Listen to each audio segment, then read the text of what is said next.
कर रही थी, नहा रही थी, वस्त्रों को बदलना और पहनना भूल गई। जाकर के दरवाजा जैसे ही खुला,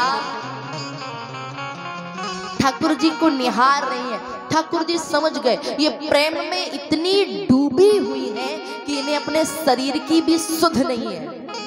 उन्होंने अपने काले कंबल को उतारा, विदुरानी जी को ओढ़ा दिया। अब विदुरानी जी केवल देखे जा रही है, टुकुर टुकुर टुकुर टुकुर। कहते ना हमारा जो छाप तिलक सब छीनी रे तोते नैना में लाई। विदुरानी जी देखे जा रही है श्री ठाकुर जी को टक लगा के। अब तो कन्हैया जी 2-4-10 मिनट बाद बोले, काकी धूप में ही खड़ा करी रहोगी क्या? वैसे ही तो काकी काला हूँ, धूप में खड़ा और कर ले तो बिल्कुल काला है जाऊं। ए लाला अंदर आ जा। अब अंदर आ गए, फिर भी काकी देखी जा रही। ठाकुर जी बोले, काकी खड़े खड़े पैर दुखने लगे, बिठा लेगी नहीं क्या? काकी बोली, लाला 1 मिनट रुक। पिड़ी जानते हो आप लोग? जानते हो ना? हाँ, पिड़ी तो जानते हैं। जो पिड़ी होती है ना, अब विदुरानी जी वो पिड़ी लेके आई और आंगन के हर कुन्ने में घुमा रही है। तुलसी जी के बगल में डाल ले कोई, अरे लाला खड़ा है जा, खड़ा है जा। क्यों? ये जगह गंदी है। विदुरानी जी ने कन्हैया जी को पूरे घर में घुमा दिया, कहीं जगह ही नहीं मिली। और जब जगह मिली तो घर के एक कुन्ने में उल्टी पीढ़ी बिछा दी और कह दिया, लाला अब बैठ जा। और कन्हैया जी उसी उल्टी पीढ़ी पर बैठ गए चुपचाप। और ठाकुर जी ने अब पेट पे हाथ रखा, काकी बड़ी तेज भूख लग रही है, कुछ लाला बस 2 मिनट रुक। विदुर नहीं घर थी विदुरानी, अब तो देखे सारंग पानी। तो किया क्या?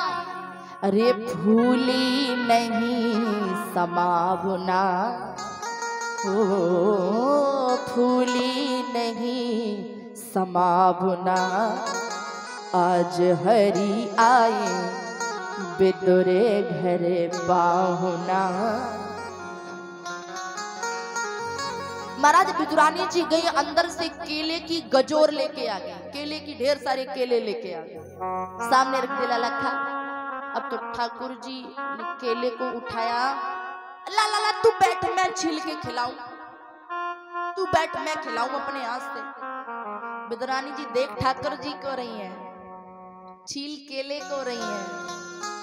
अब तो महाराज और जब देखते देखते क्या किया, जो अंदर का जो केले का फल होता है ना, गिरी, उसे तो बाहर फेंक रही हैं और छिक्कल श्री ठाकुर जी को दे रही हैं। और भगवान भी बड़े एक एक छिक्कल को पकड़े और आराम से खाते जाए। इतने में विदुर जी आ गए। विदुर जी ने देखा, अरे राम राम राम, केले के छिक्कल एक भी नहीं दिख रहे, केले के फल सारे दिख रहे हैं।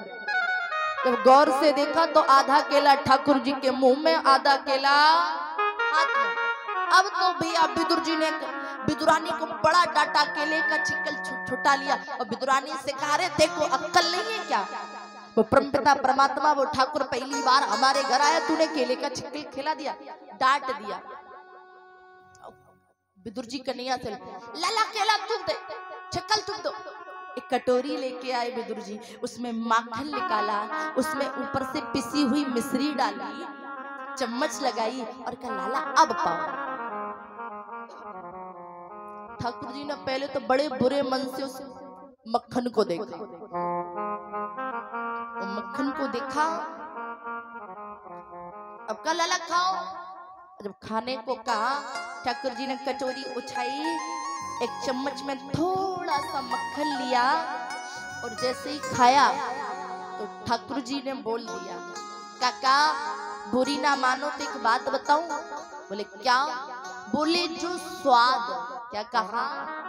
जो स्वाद काकी के केलों के छिक्कल में आ रहा था, काका वो तुम्हारे माखन मिश्री में कौन नहीं आ रही हो?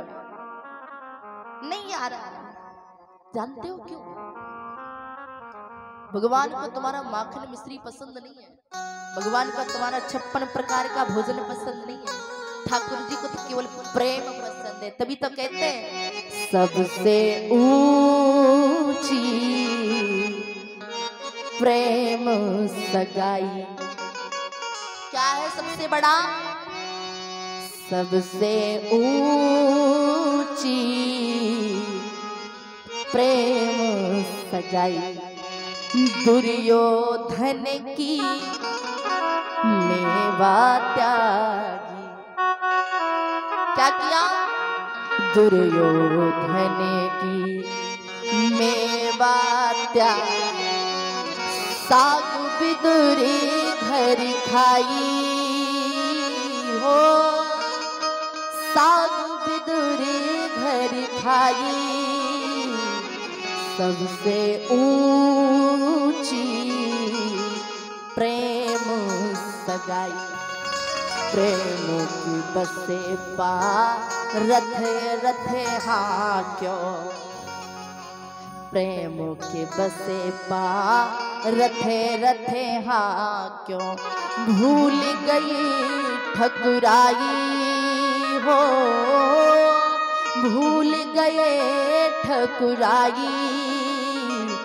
सबसे ऊंची प्रेम सगाई। सबसे ऊंची प्रेम सगाई।